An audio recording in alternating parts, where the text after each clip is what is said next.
Recent talk about interest rate cuts lit a fire under real estate investment trusts, or REITs. Today's focus, RLTY, just pulled ahead of the S&P 500, and that's unusual for a REIT, so clearly something's going on here.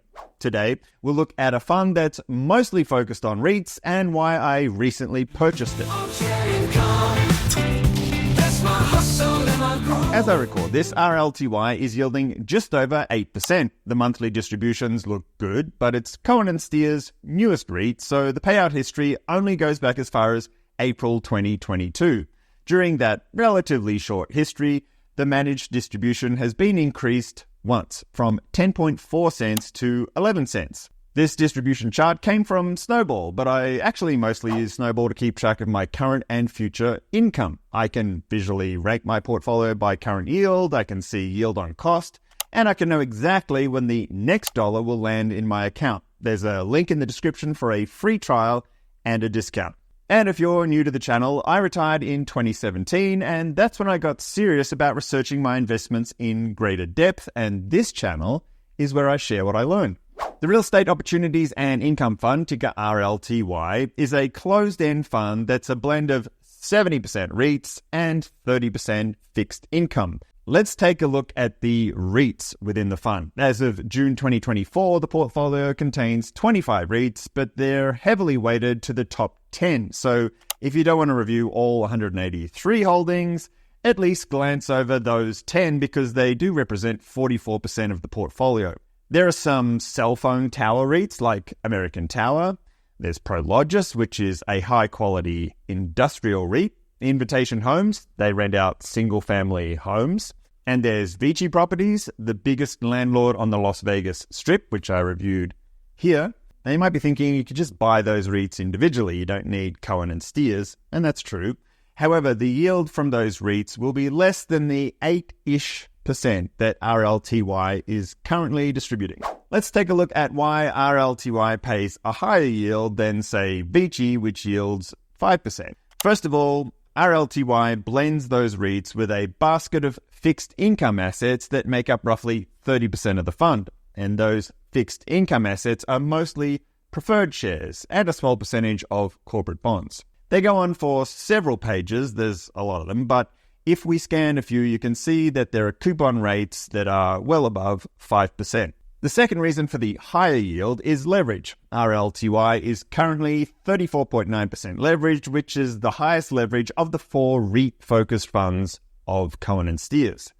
As you can imagine, that's a double-edged sword. It magnifies gains when the market is favorable, which is pretty much what's happening right now, and it magnifies losses when there's selling pressure, which is what happened around 2022 when the fund was launched. That turned out to be lousy timing. 2022 was a bear market, interest rates were rising, not a good period for REITs, and the leverage made it worse.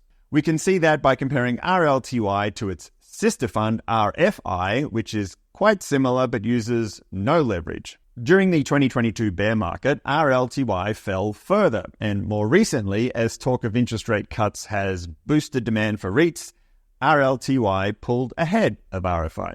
RLTY is paying 3.1% to borrow money, which is not bad at today's rates. Most of that is fixed at 2.7%.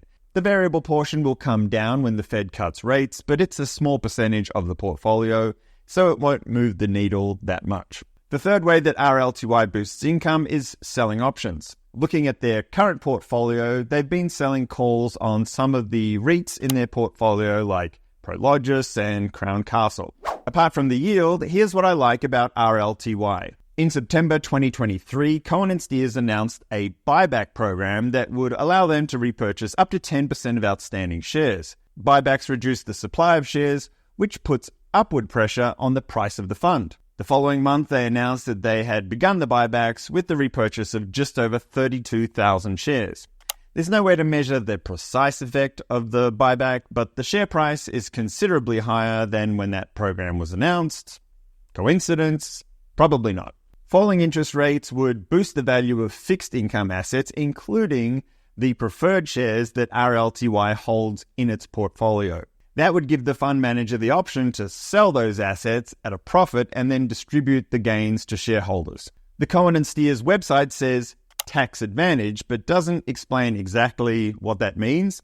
I'll assume that they're referring to the distribution of return of capital.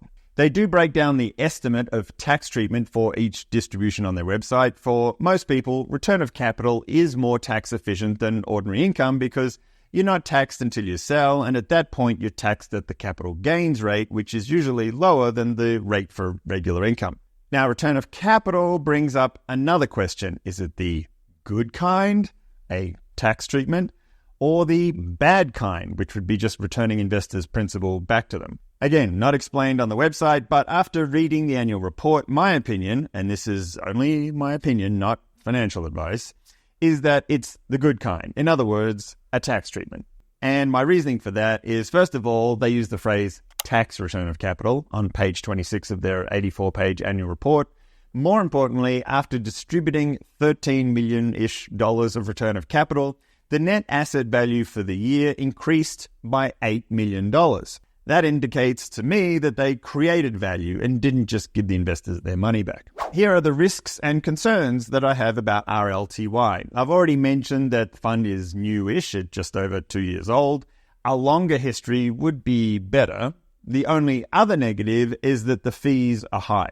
These complicated, actively managed funds tend to charge higher management fees than simple index funds. Also, if there's leverage, the interest expense is classified as an expense, even though the fund manager obviously doesn't get that money. If you look on the homepage, there are two expense percentages, 3% and 5%. It's confusing and they don't separate out the interest expense portion of that. I found the net expenses after interest expenses have been deducted on page 29 of the annual report, 1.74%.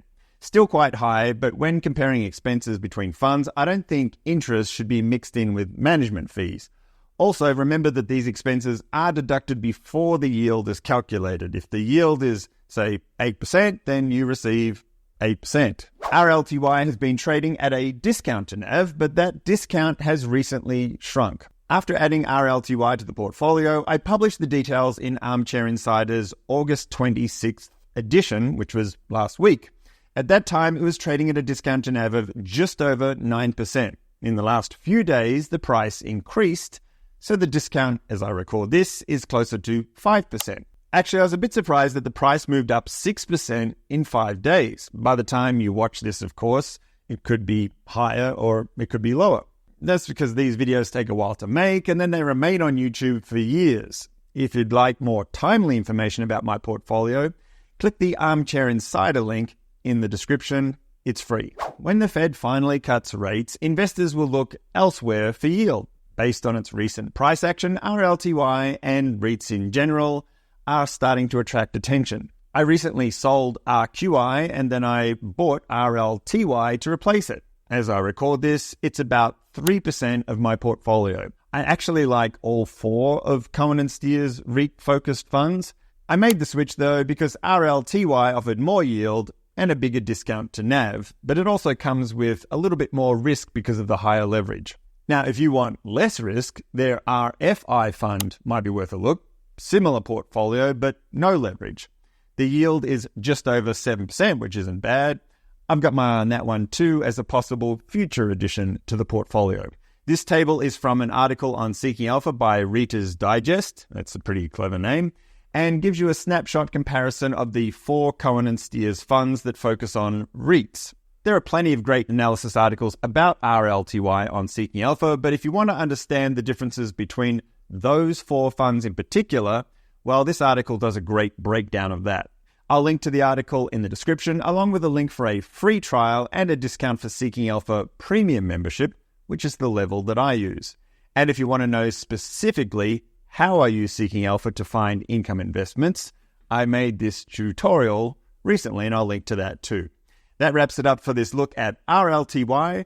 More Armchair Income coming soon. Armchair Income, that's my hustle and my groove.